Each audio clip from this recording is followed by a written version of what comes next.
Fiona Bruce to move the motion. Fiona Bruce. Last year marked the 20th anniversary of the handover of Hong Kong to China. Pursuant to the 1984 Sino-British Joint Declaration, the United Kingdom has a responsibility to ensure that the legal, economic and social rights and freedoms guaranteed to the people of Hong Kong in the Basic Law, that's Hong Kong's constitution, which was derived from that joint declaration, are protected. The UK also has a responsibility to ensure that the one country, two systems principle on which Hong Kong was handed over to China by the UK is respected. In 1996, 1 year before the handover, the Prime Minister at the time, Sir John Major, said, "If there were any suggestion of a breach of the joint declaration, we would have a duty to pursue every legal and other avenue available to us." And the House of Commons Foreign Affairs Select Committee has more recently stated that the UK has both a legal right and a moral obligation to monitor the implementation of the principles established in the joint declaration. I note that the government's 6 monthly reports are a vital part of this and welcome the fact that the most recent 6 monthly report was significantly more robust than previous reports, stating as it did that recent developments in Hong Kong relating to issues such as democracy and the exercise of rights and freedoms, including freedom of expression and of the press, had, quote, caused concern. I also welcome the public assurances made just yesterday by Britain's Consul General in Hong Kong, Andrew Hayne, that Britain will continue to speak up about pressures it feels on the one country, two systems concept. I've called this debate today to ask the Minister, and I have to say I'm very pleased to see the Minister who's responding to this debate, because I know that he is respected in this House as a man who himself has a keen respect for human rights and freedoms.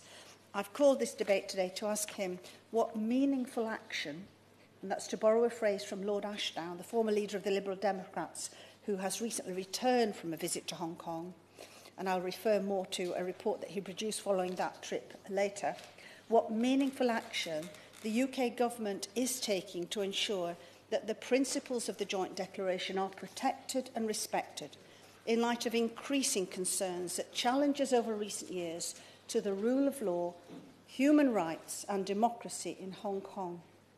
Some of these challenges I will refer to today, and indeed many such concerns are referred to in a detailed resolution titled Hong Kong 20 Years After Handover, which has been published by the European Parliament in just the last few days. Mr. Streeter, it's fair to say that for much of the last 20 years, China did, by and large, respect one country, two systems. However, the dramatic signs over the past 4 or 5 years, and particularly the past 12 months, are a cause for increasing concern. The abduction of the Causeway Bay booksellers, including one, a British citizen, Li Bo, from Hong Kong territory itself in 2015, simply it appeared for having published books critical of Chinese authority, caused international consternation at the apparent erosion of Hong Kong's autonomy. And can I pause for a moment from the main body of my speech to put on record the fact that whilst 4 of the 5 abducted Hong Kong booksellers were over the following months released, 2 years on, the fate of one, Riemann Hai, a Swedish citizen, remains unclear, having been denied access to legal counsel and neither officially charged nor tried nor allowed to return home. And the reason I'm pausing is just to mention this. Dramatically this week, the New York Times has reported that he was snatched on Saturday from a train bound for Beijing, where he was headed for a medical examination, apparently by plainclothes Chinese police. What steps has the United Kingdom taken to raise his case and to urge the Chinese authorities to allow him to leave China and reunite him with his family, including his daughter Angela, who studies in Cambridge and who I've met and who campaigns valiantly for her father's release? So turning back now to the main body of my speech, the abduction from a Hong Kong hotel of Chinese billionaire Zhao Jianhua in January 2017 caused similar concern. A further cause of grave, indeed international consternation, was the disqualification, not long ago, of 6 democratically elected Hong Kong legislators, including the youngest ever member of the Legislative Council, Nathan Law, who I had the privilege of meeting here in November 2016. These legislators were removed from their seats because they were accused of failing to take their oaths properly. Some of these individuals, it's true, were disrespectful and inappropriate in the way they took their oaths.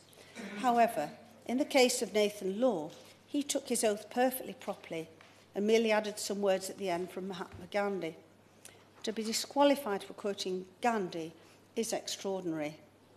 And for a court to disqualify these young men, instead of the legislature giving them a chance to retake their oaths properly, is alarming. And they now face demands to repay salaries and expenses which they legitimately earned while fulfilling their duties as legislators.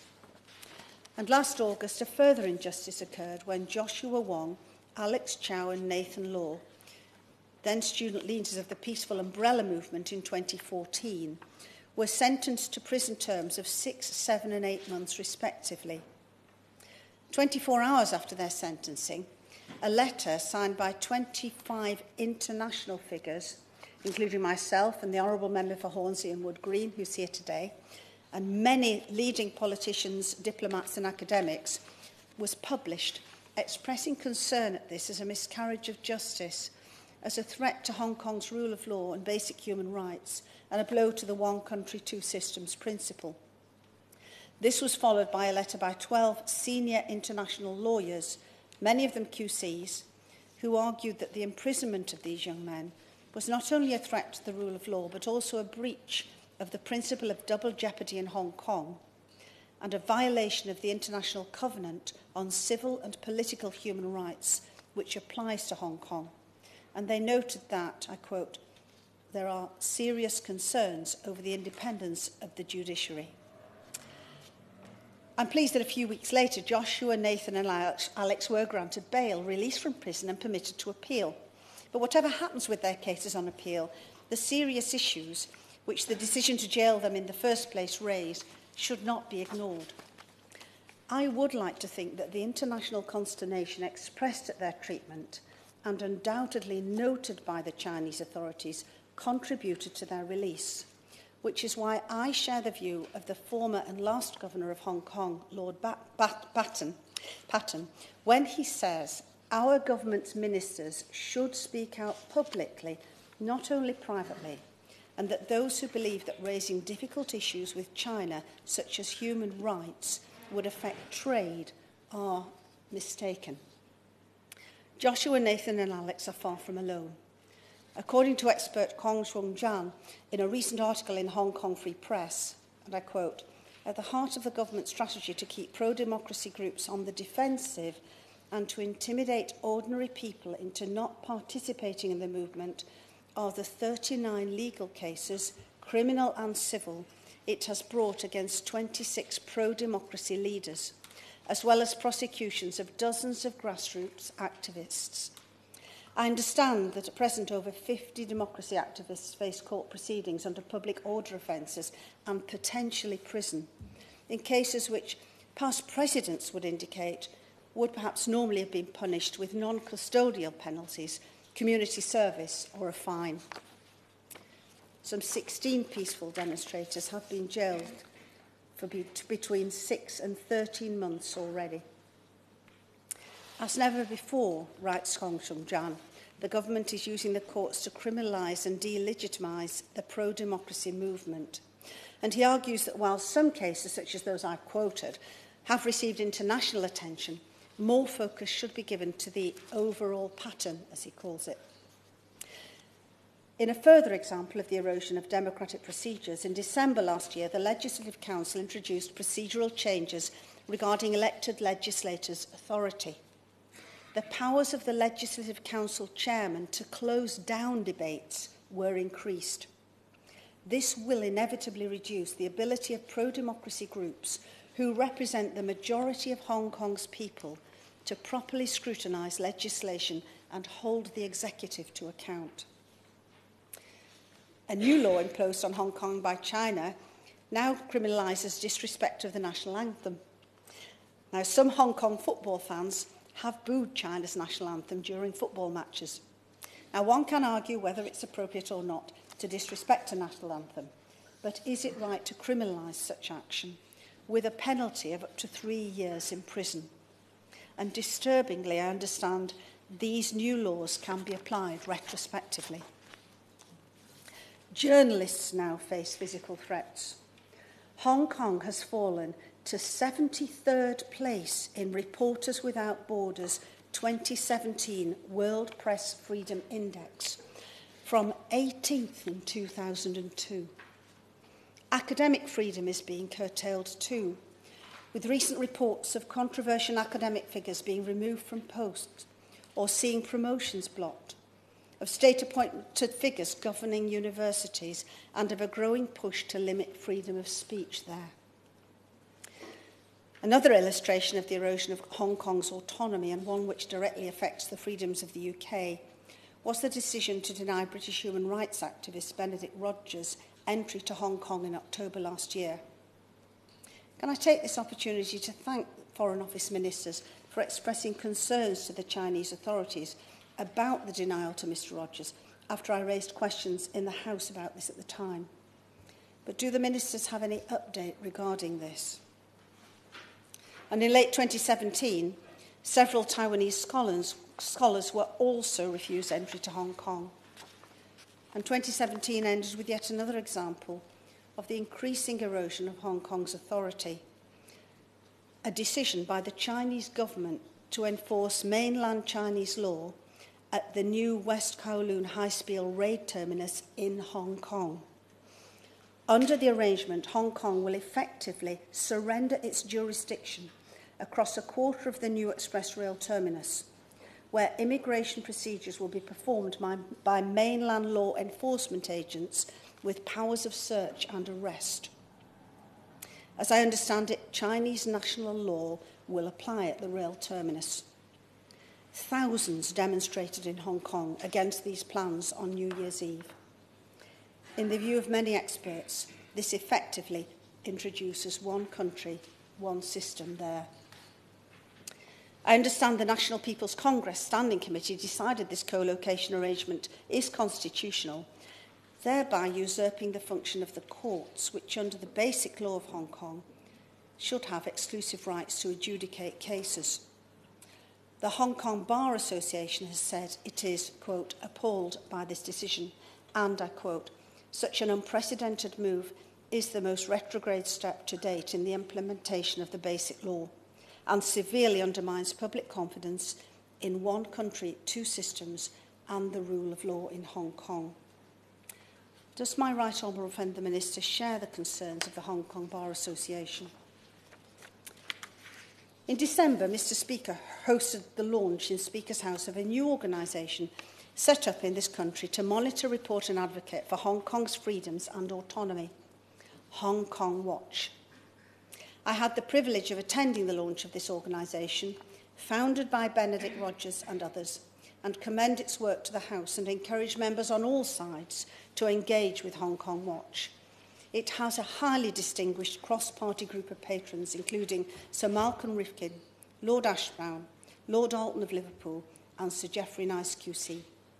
The seniority of these individuals in their respective spheres of public life underlines the concerns I am expressing today, that they are shared by respective public figures across political parties in this country and beyond, and cannot be ignored.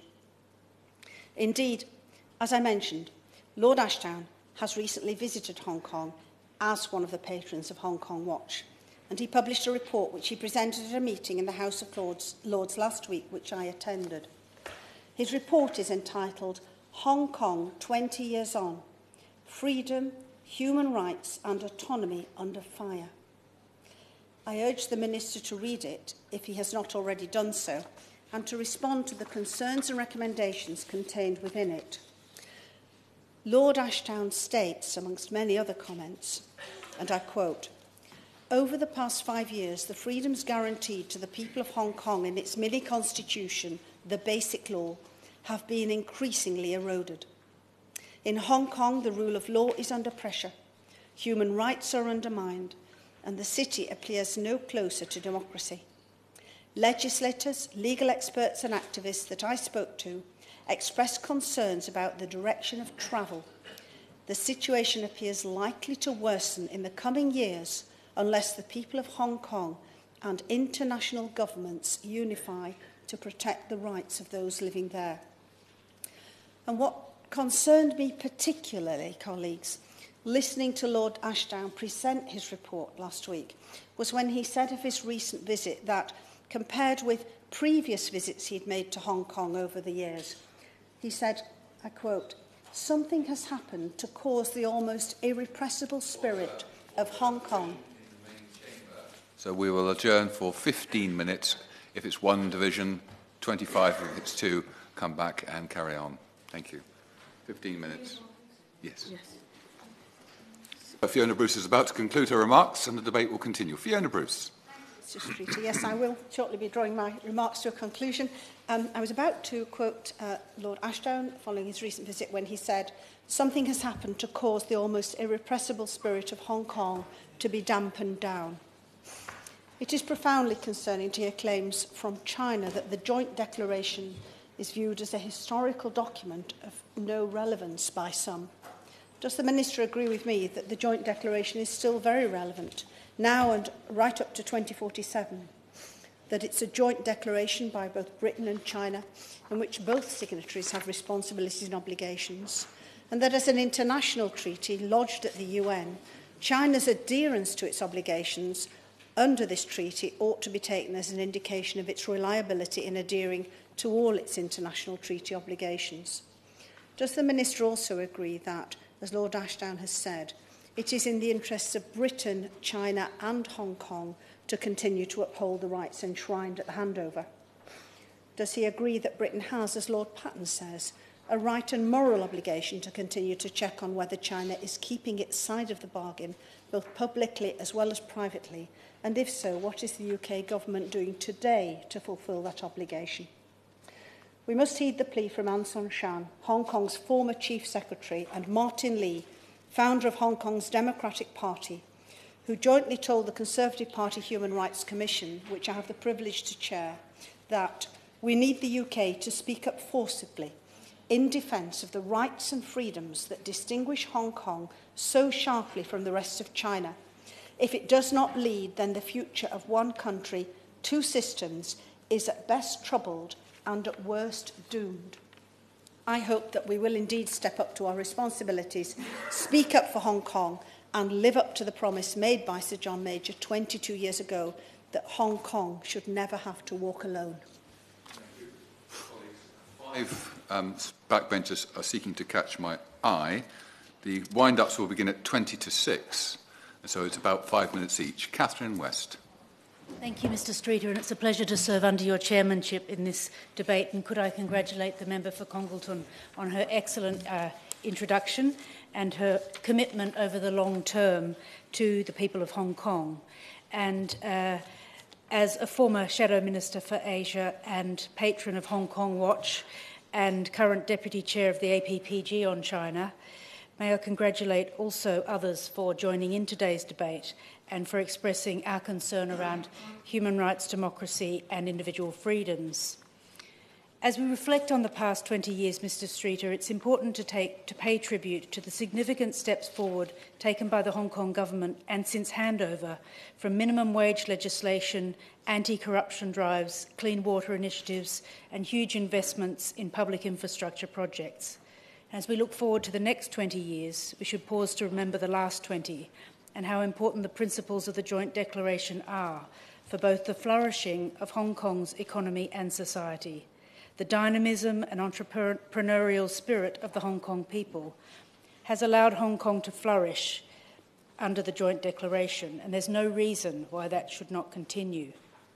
The UK-Hong Kong relationship has deepened. Over 600 UK businesses registered offices in Hong Kong, an export market worth £8.6 billion, and a UK investment stake of over £33 billion is a clear sign that trade is booming, and in terms of academic and cultural exchange, more Hong Kong students are enrolling at UK universities than ever before, an achievement to really celebrate. But it's in part these relationships that we form with students and with young people and with young Democrats that redoubles our efforts to commit ourselves to a more socially just and a society based on individual freedoms and human rights. We're all aware of the high-profile cases raised in connection with the topic of this debate, from the arrests of the booksellers, and it is interesting that it's today's papers which does highlight the case of Gui Minhai, the Swedish national, who doesn't really understand, I don't think, why he's been arrested, and indeed it's unclear whether there's any legal support for him. And I know that there are conversations going on between Sweden and China, but it does just emphasise how surprising these acts can be when, from one moment, one can be debating a good trade relationship and things can feel so sort of normal, and then in another situation, things can seem so strange. And this is the kind of thing which, when one's trying to develop a good relationship with China along the trade lines, we do have to raise these issues, we do have to be brave, we do have to talk about the issues which are important to us. On the 28th of March 2017, I asked the then Minister for Asia, the member for Reading West, I believe the Minister's predecessor, how confident he was that the government of Hong Kong was committed to genuine democratic elections. The Minister stated that it was the view of the government that the best way to secure the future of one country, two systems was through a transition to universal suffrage. And I'd be grateful if this Minister now would give us any indication of what timescale or what progress might have been made in tackling that very fundamental issue around universal suffrage. Secondly, the issue of functional constituencies continues to be an area of concern when it comes to creating a system of fair and genuine democratic representation. I recognise that the functional constituencies are somewhat a hangover from pre-handover days, but I'd be grateful to the Minister if he could clarify the government's position on whether they should be playing a lasting role in the democracy of Hong Kong and whether he's discussed this issue with his counterparts in Hong Kong or indeed in Beijing. Thirdly, I'm wondering what action the Minister's taken to raise the jailing of Hong Kong journalists. This is obviously something which it means a great deal to many of us in the chamber, that tension between democracy, between governance and between journalism and the free expression of speech. And I'm wondering, please, could the Minister give us an update on what progress is being made to discuss a genuine freedom of speech in Hong Kong, which, of course, Hong Kong has always treasured and has always had a very lively book-selling tradition and a very lively journalistic environment. And obviously, as we move into this increasingly globalised age, those sorts of questions are crucial around social media as well. And I'd be very grateful if the Minister could give me an idea about his views on that. 1 minute to go. Marking the anniversary of the handover, the Foreign Secretary issued a very carefully worded statement in which he made no specific reference to the persisting cases or concerns outlined by members today. And as a guarantor of the Joint Declaration, a treaty which is logged at the United Nations, it's our responsibility to ensure that its principles are upheld, working with our Chinese counterparts. Following the delegation of young LegCo members last year, hosted by Lord Collins of Highbury from the other place, I pledged to those young representatives to continue to press our government to ensure that the spirit of the Joint Declaration is upheld, and I hope that through debates like these, Mr. Streeter, we can continue to be vigilant to promote human rights, democracy and individual freedom on behalf of Hong Kongers. Thank you. Mr. Streeter, it is a pleasure as chairman of the All-Party Parliamentary Group for China, including Hong Kong, to join this debate, and I congratulate the member for Congleton on securing it. In many ways, this debate is a continuation of others we have had. I last spoke in this chamber in March 2006. We were then considering the 38th biannual report on Hong Kong, and it is perhaps timely to review again progress on the implementation of the Sino-British Joint Declaration of 1984, and now just over 20 years ago since the handover of Hong Kong. In the 38th biannual report, the Foreign Office noted that the system of one country, two systems has, I quote, in very many areas continued to function well, but it noted specific concerns around rights and freedoms, including academic freedom and the freedom of the press. In the 41st report, the most recent one that we have, the Foreign Secretary's introduction confirmed his strong belief that the Joint Declaration remains as valid today as it did when signed by the governments of both UK and China more than 30 years ago. That it was legally binding, continues to be in force, and that he had unequivocally, both publicly and privately, raised this with the Chinese government. And in a sense, Mr. Streeter, if you like, the updated report is largely a continuation of the earlier one.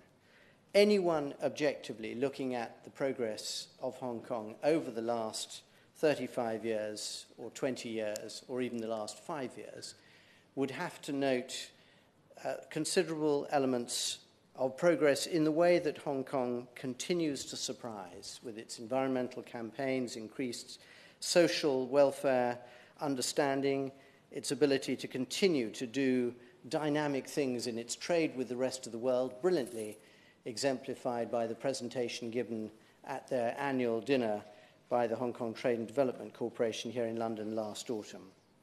And our own cooperation with Hong Kong, which stretches much more widely than purely trade and investment, encompassing both the 3.7 million British passport holders in Hong Kong, strong education links, and above all, perhaps the rule of law, has continued strongly. It will be, I suspect, raised to a new level in March when our own Department of International Trade works with Hong Kong on the Great Festival of Innovation, which will be, I think, the department's largest promotional activity in the Far East this year.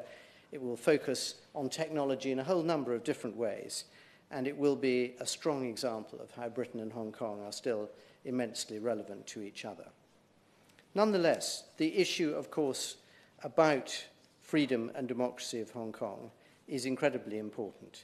And although those concerns remain strong, I note that Hong Kong Watch's own report says that academic freedom is alive and generally well, with the caveat of vigilance against changes to those freedoms. My own belief, Mr. Streeter, is that in engaging with Hong Kong, many residents of whom are old friends of the UK in a whole number of ways, and indeed in engaging with the People's Republic of China, part of it is about the tone which we strike. And the nature of having something called Hong Kong Watch is both valuable in the sense that it will continue to look closely at the 6 freedoms articulated in the Joint Declaration, but also has an element of moral superiority to it, which we need to be careful about taking.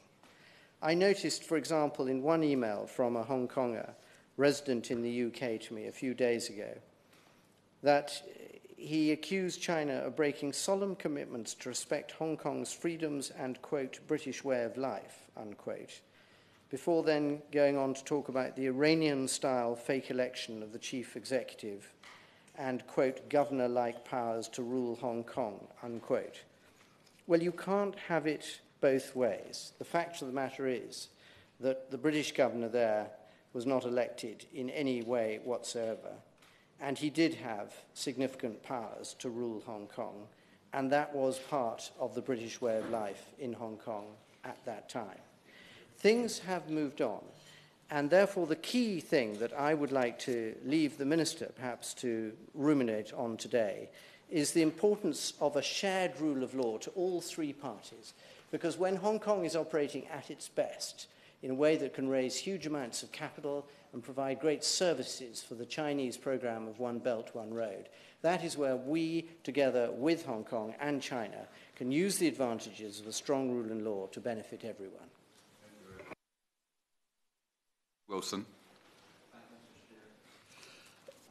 I can remember when the discussions were going on about the future of Hong Kong. And of course, there was particular interest in Northern Ireland at that stage.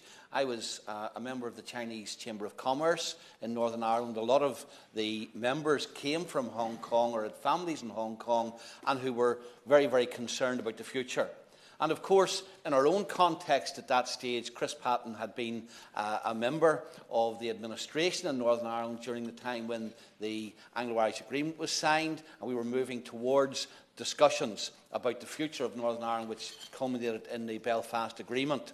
And given that the government had expressly stated that it had no economic, strategic or selfish interest in Northern Ireland, there was a certain affinity with people in Hong Kong who were facing an uncertain future.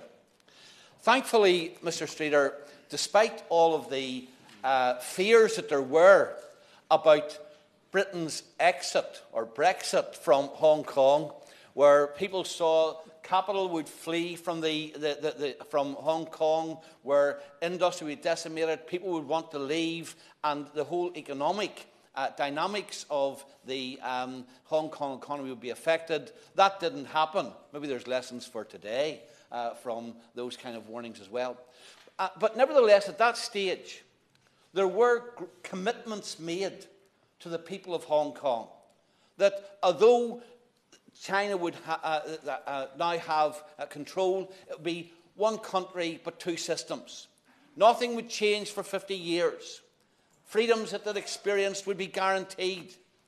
And I think that, as has been shown this afternoon, if you look at the way in which, especially recently, deteriorations in human rights and freedoms have been manifested, whether it's the abduction of booksellers, the abduction of businessmen, the interference with the judiciary, the attacks on journalists, the way in which protesters have been treated, there has been, and there is quite clearly, an erosion of the freedoms which people had been promised to expect. And indeed it is significant that the man who did the deal has said that perhaps we should have done more, and Chris Patten has expressed concerns about what is going on in Hong Kong at present.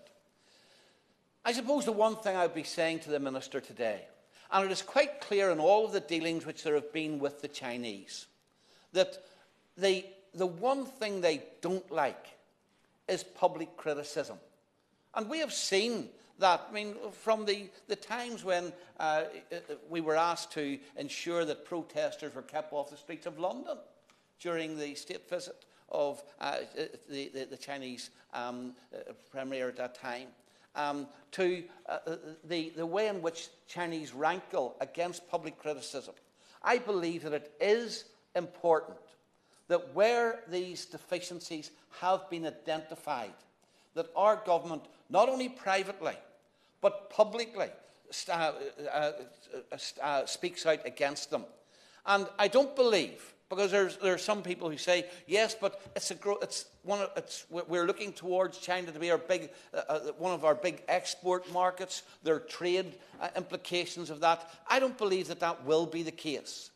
And I think that one only has to look at how, in the past, other presidents of the United States, for example, have publicly criticised China, and it hasn't led to the kind of sanctions that one would expect. So the one ask I would have from the government today is that let's not be mealy-mouthed in ensuring the protections that we give to the people of Hong Kong and promise to the people of Hong Kong are delivered on.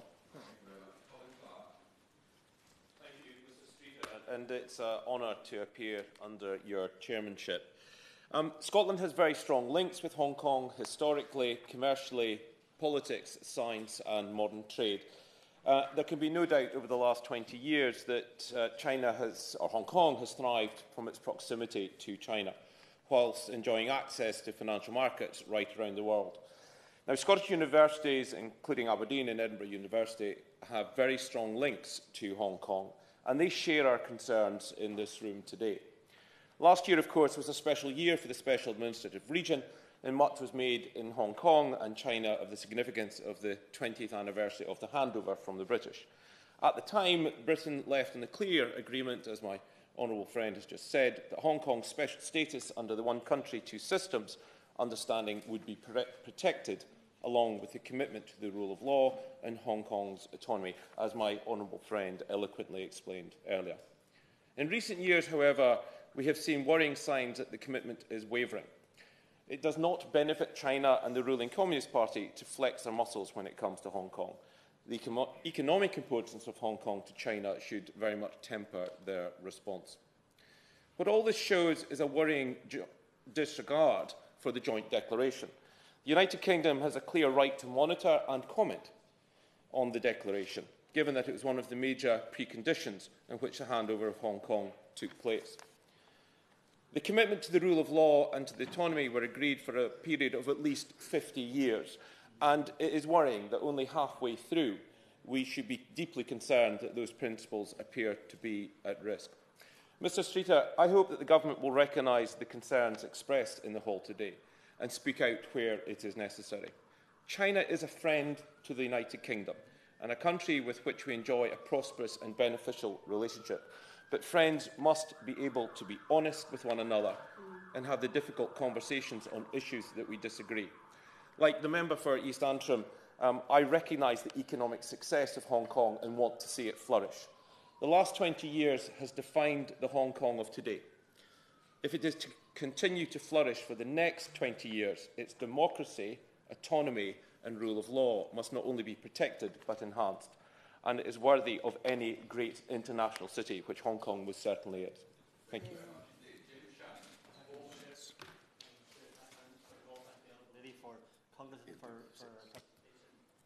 Is a lady with a big heart, and she presented the case very, very well. Well done to you.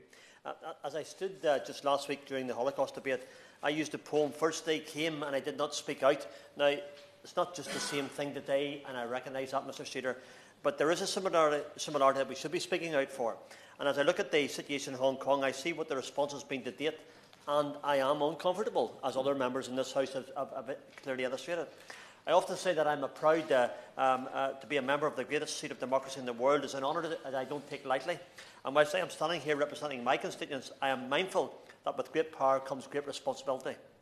I'm sorry to say, and please don't interpret my words as an attack on anyone in this place, we are not living up to our responsibility when it comes to Hong Kong. It's good to see the Minister in his place, and the Minister, I believe there's no better person to respond to this, to be truthful, and I mean that with all sincerity, and I look forward to his response. We all know the background that Hong Kong was handed back to China in 1997 following the 1984 agreement between China and Britain, and China agreed to govern Hong Kong on the principle of one country, two systems, and where the city could enjoy a high degree of autonomy, except in foreign and defence affairs for 50 years, as the honourable gentleman who spoke before me said very clearly. I'm not a mathematician, Mr Streeter, but I can tell you this. And when I do work it out or consider that we have reached the end of that 50-year period, well, we haven't. Where there's a loan that was being defaulted on, we would not write it off. Where there's a prison sentence, we would not allow release this early. And yet here we would have appeared to have backed off. And often I say, so sad, too bad, in relation to him. The abuse of human rights, the right to worship, the right to express oneself in a democratic process. We have a responsibility to these people, and I believe we're not fulfilling it. As chair of the APPG for freedom of religious belief, I take very seriously any form of persecution, and I'm constantly asking government, as the Minister knows, to step in and speak out on behalf of these people. In this case, we have people who have arranged peaceful protests being imprisoned. And 4 years ago, or 3.5 years ago, Mr Streeter, I served on the Armed Forces Parliamentary Scheme, and I did the Royal College of Defence Studies. One of the representatives of that there was the Chief of Police of the Hong Kong Police. He told me about the number of protests, because I was interested to hear how things were going, and he illustrated to me very clearly that protests were able to go ahead. Today, they're not. Today, you're under the cosh. Today, you could face a jail sentence, and I believe we have to step out against that. Avery Ning, the chairman of the League of Social Democrats, told The Guardian it's ridiculous for the Chinese government to claim the Joint Declaration is a historical document. You don't sign a contract and claim that it's historical the second day after the contract was signed. How true that is. I believe the United Kingdom government has a legal, moral and political responsibility to come out and say the right thing.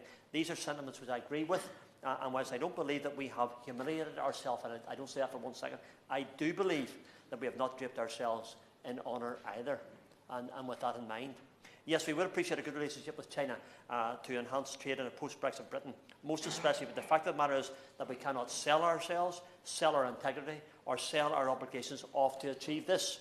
Our products are top quality, our relationship is gradually built up, and I firmly believe that while organising a boycott of Chinese products would be counterproductive and the wrong thing to do, I do not believe that we have lost the ability to speak out or to vocalise our say about our former colony and to instigate a real and meaningful discussion regarding these cases and what the outcome means for the people of Hong Kong. Last sentence, Mr. Streeter.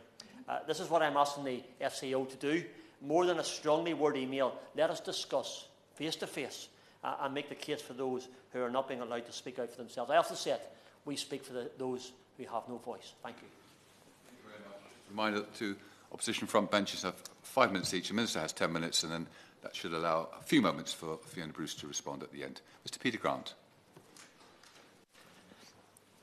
Thank you, Mr. Streeter. I'm grateful for the opportunity to start the summing up in this debate. In the interest of brevity, I won't go through everyone who's contributed. It's quite clear that everyone who's spoken is concerned about the plight of the people of Hong Kong, and not just because of the United Kingdom's previous history in the region. I think it's perfectly legitimate in any democratic society that we should have concern for human rights everywhere, because human rights are there because people are human beings, not because of where they live or which political system they work under. So I do have a concern, as I think we all have, that the government of China, through the authorities in Hong Kong, as we see in so many other places, use the excuse of law and order or of protecting national security to clamp down on what in any reasonable society would be seen as possibly awkward or inconvenient disturbances, but perfectly legitimate, peaceful and lawful disturbances by people doing no more than to exercise their right to disagree with the government of the day, exercising their right to make public statements, to take part in public protests against or in favour of the policies of the government of the day. So let me make that clear to begin with, as I've made clear in relation to a number of other human rights debates that have taken part in here. The Chinese government, the authorities in Hong Kong, have the right to maintain their own society. They do not have the right to use that as an excuse for completely arbitrary arrests and detentions. One of the things I hope the Minister will touch on will be to give us an indication as to what the government's intentions are after we leave the European Union. China is clearly going to be one of the big targets for one of these wonderful new trade deals we're going to get. How can we be sure that that will not be done at the cost of our sort of watching brief in relation to human rights in China? And at this point, it has to be said that the United Kingdom's record in relation to dictatorships in places like Saudi Arabia and Bahrain is not good. Far too often, trade interests trump or triumph over the interests of human rights. More recently, we've even seen it in Spain. Arbitrary arrests for taking part in the wrong kind of political demonstration have happened in Spain in the last few months, and the government has been very slow and very reluctant to criticise them. So I think the authority of the United Kingdom in speaking to the Chinese government about human rights abuses in Hong Kong would be much, much greater if we were prepared to speak as firmly to our so-called friends and some other human rights abusing regimes across the world. And you don't have to go to Hong Kong to see people being denounced as enemies of the people simply for expressing an unpopular or contradictory view. I'm grateful to the Honourable Member for Gloucester, who I don't think is in his place anymore, for reminding us that part of the reason there's little democracy in Hong Kong now is because there was practically none for 150 of the 155 years that Britain was in charge. Out of a population of several million, how many citizens of Hong Kong were asked who they wanted as a governor before Chris Patten took over? None, or practically none. The first real attempt to democratise Hong Kong was introduced by Chris Patten in 1992, exactly 150 years into British rule there. Sometimes we really do need to look at ourselves in the mirror and to say, why is it that democracy in Hong Kong suddenly became important when Britain was about to hand over control, and it didn't seem to be that important when Britain was in control? Some of the structural, institutional reasons why human rights are sometimes not properly observed are a British legacy. The reason that universities can, with complete impunity, clamp down on academics or students who speak out of turn is because the chief executive of the Hong Kong Authority is de facto the principal, the boss of every university in the city. The Chinese didn't do that. Britain did that. That was what Britain set up. The fact that half the legislature is elected not by the citizens but by the big business interests. The Chinese didn't do that. Britain did that. Let's face it, in this place half the legislature and more is not elected. So while by all means we should comment, we should criticise, we should use all forms of diplomatic and political pressure to try to persuade the government of China that human rights are in everybody's interests, not only in Hong Kong, but in mainland China. We should do it with a degree of humility. We should do it, and sometimes with a degree of shame, when we remind ourselves that Britain's first insistence on taking control of Hong Kong wasn't done in the interests of the citizens of Hong Kong. It was done to protect the interests of the opium barons. And although the Honourable Member for Gordon has mentioned some of Scotland's positive connections with Hong Kong, it's to our national shame that it was a couple of Scottish entrepreneurs who set up a company purely to sell opium into China, to undermine the Chinese economy at the time. So today, by all means, press the Chinese government to respect human rights, but also do it with a sense of humility, because a lot of the problems in Hong Kong just now can be traced back to previous British history of colonialism in Asia and elsewhere. Thank you very much, Mr. Street. It's a pleasure to serve under your chairmanship this afternoon. Of course, as honourable members have said, one of the privileges of serving in our free parliament is the ability and the possibility for defending the freedoms of those in other countries where things are more difficult. Last year was the 20th anniversary of the Joint Declaration, and I'd just like to remind the Chamber of one of the key paragraphs in the Joint Declaration, which says, "Rights and freedoms, including those of the person, of speech, of the press, of assembly, of association, of travel, of movement, of correspondence, of strike, of choice of occupation, of academic research, and of religious belief, will be ensured by the law in the Hong Kong Special Administrative Region." These are fundamental rights, and Her Majesty's opposition totally supports the principle of one country, two systems. And obviously, we accept totally our legal responsibilities as a guarantor of this declaration and of these rights.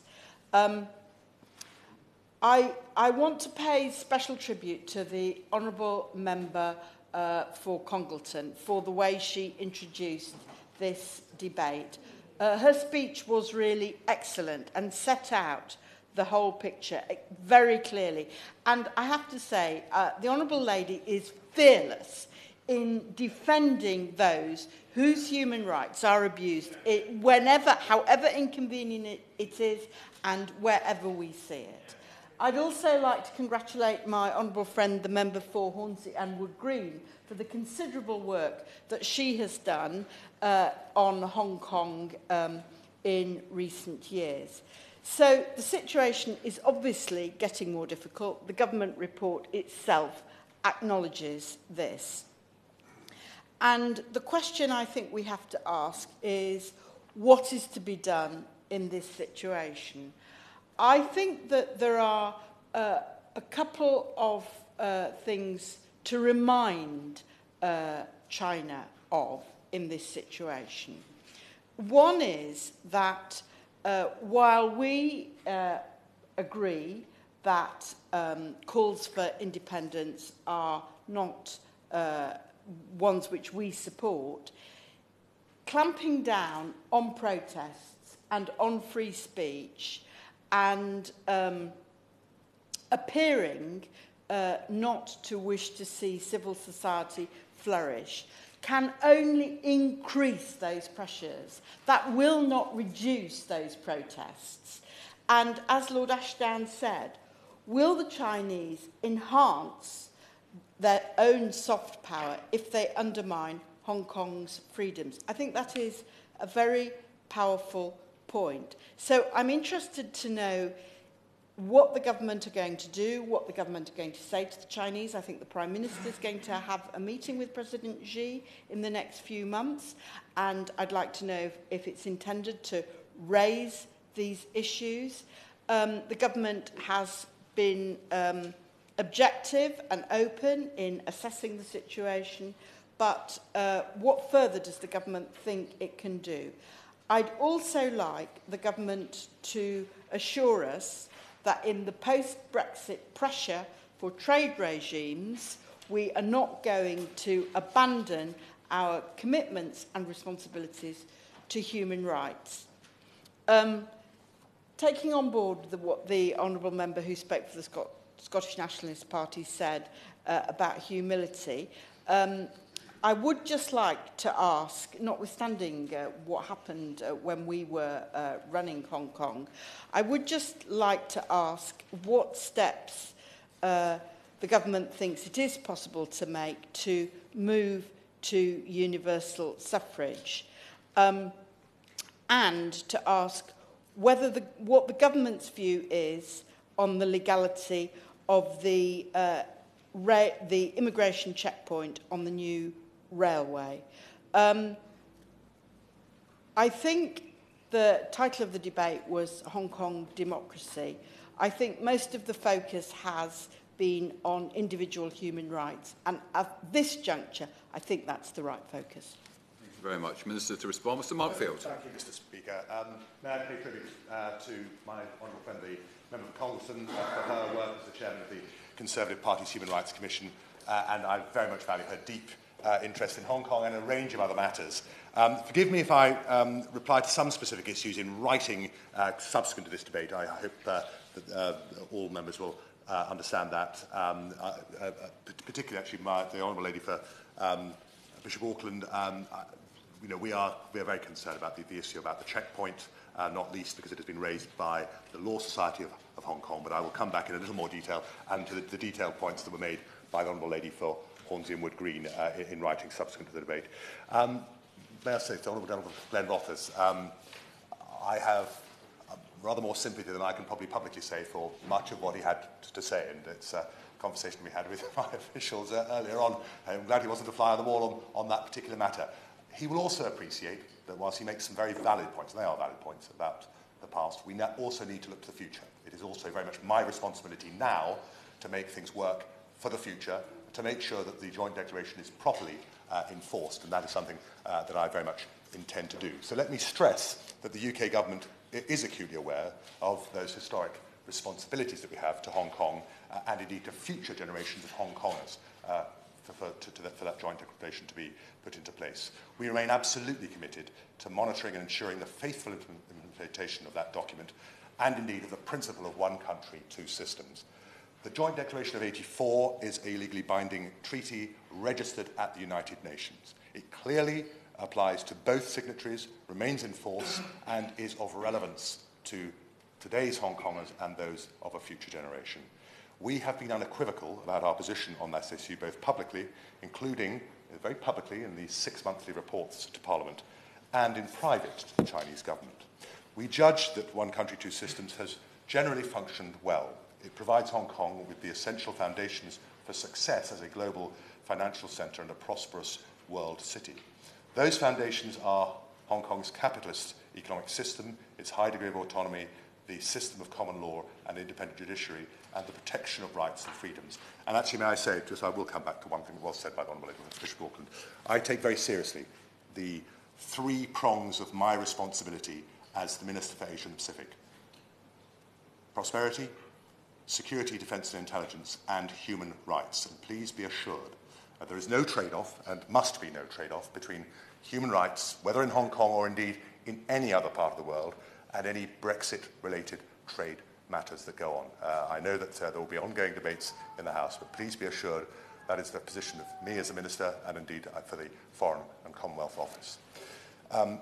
The government's most recent 6 monthly report makes it very clear we cannot ignore the fact that important areas of that one country, two systems framework are coming under increasing pressure. But I would like to reassure the House we consistently and unashamedly raise these concerns with the Chinese and the Hong Kong authorities. Such engagement, I appreciate, may not always be obvious or visible, though of course it is very obvious in the course of the 6 monthly reports. But please be assured those representations continue to happen. Personally, I do believe that more can often be achieved through quiet diplomatic engagement rather than megaphone diplomacy, but we are willing to comment publicly and robustly where we feel it is appropriate.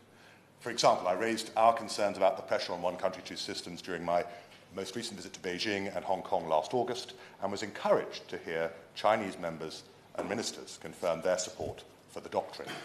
That support was echoed by the new Hong Kong Chief Executive, Carrie Lam, in my discussions with her.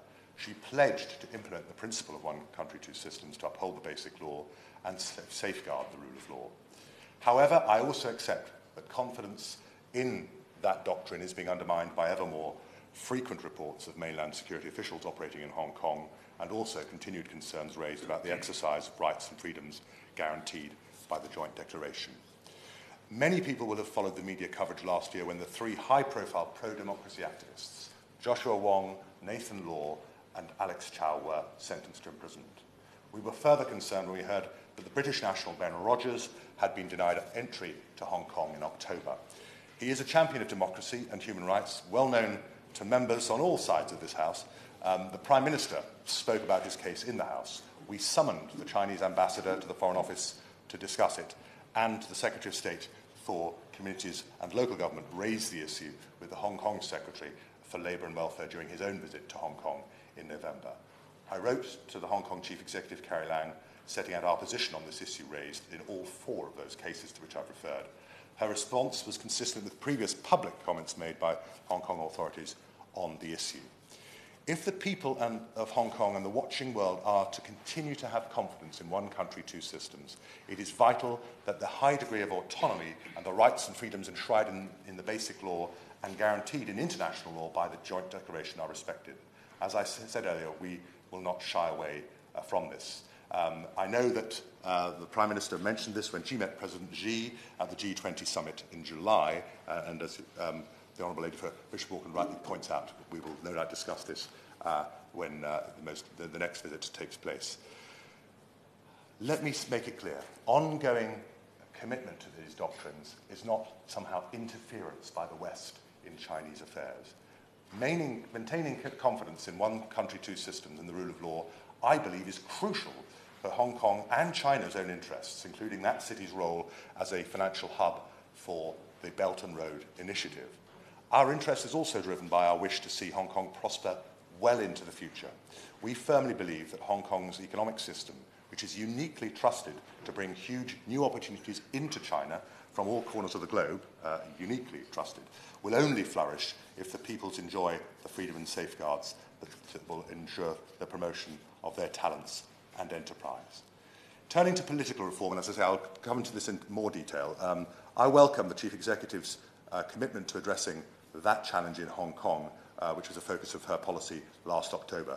Political reform over universal suffrage and the functional constituencies issue, I believe, and we believe, we have said in the 6 monthly reports, and will continue to do so, will better equip Hong Kong to tackle the challenges that it faces, as well as giving the people of Hong Kong confidence for the future. On the issue of independence, our position is also clear. We don't consider that to be a realistic option for Hong Kong. That is the other side of one country, two systems. Indeed, any move towards independence does undermine that concept. And again, we will call that out because we believe the system as stands is the best possible guarantor for Hong Kong's long-term stability and prosperity. As I've already outlined, Mr. Streeter, Hong Kong matters hugely to the UK, not just because of our shared history. Hong Kong has an important trade and investment partner, both bilaterally and because of the pivotal role, as I say, as a gateway to the Belt and Road Initiative. I'm perhaps a little more optimistic than my honourable friend for Congleton. 20 years on from the handover of Hong Kong to China, the UK's commitment to the Joint Declaration, one country, two systems, will remain as robust as ever.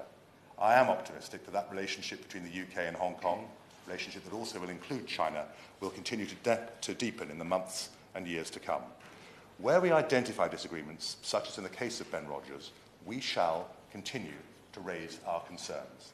We shall continue to stress to the Chinese and the Hong Kong authorities that for confidence in one country, two systems to be maintained, Hong Kong must enjoy the full measure of its high degree of autonomy and the rule of law as set out in that joint declaration and enshrined in the basic law. Thank you very much indeed. Fiona Bruce will have the final word. Thank you, Mr. Chairman. I thank colleagues for contributing to this debate today and for those who've joined with me in raising concerns about recent challenges to democracy and human rights in Hong Kong.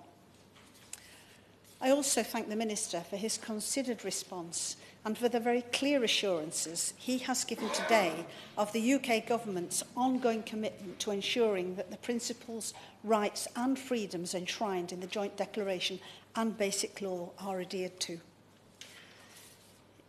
In speaking of such matters today, I know that we all share a genuine concern for the well-being of the people of Hong Kong and for their flourishing future, and for a relationship between our two countries which is positive going forward. And I hope that our deliberations today will aid all of that. Thank you, Mr. Chairman. Thank you very much. The question is that this House has considered democracy in Hong Kong. So that opinion say aye.